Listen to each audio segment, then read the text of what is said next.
Everyone tells you what a new baby needs, but nobody tells you what you are going to actually need to survive the first couple weeks postpartum. I'm almost 2 weeks postpartum with my second baby, and these are the recovery essentials that I could not live without every day and that I wish someone had told me about as a first-time mom. Starting at day 1, you're in the hospital or birthing center. You just popped out your baby, and the nurse says it's time to try to go to the bathroom. This is what you're using. This is the only peri bottle you're gonna want. They have ones in the hospital, but they do not have this, which is a lifesaver. You're gonna be using this every single time you go to the bathroom. You're gonna fill this up with warm water and use it while you are going and then after. I keep several of these around the house and in the shower. It's such a lifesaver. The Unsung Hero stool softener, start taking this a couple weeks before giving birth. I started taking this around 34, 35 weeks because let's be real, that first, it's a little bit scary. Honestly, a little scarier than birth if you have stitches. I think somebody's waking up. There's this crunch.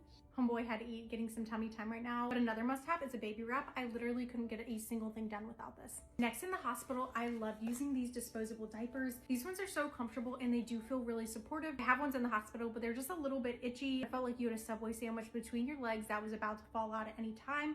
These were actually supportive. So I'd first take one of these and then a heavy duty ice pack. I use these daily for the first week and a half. I love that these ones are cooling and they're absorbent. They have ones in the hospital, but they were just cooling. They didn't soak up anything. So what you do is break it and then you shake it up to disperse it, get it really cold, lay it inside your diaper. And then I would take these Tux Witch Hazel cooling pads. I layer 4 or 5 all the way down. Then I grab my Dermaplast. It's a numbing spray, so it helps with all like the soreness, everything going on down there. You can spray it directly on the pad or directly on yourself. Either way works, and I'm still using this stuff now.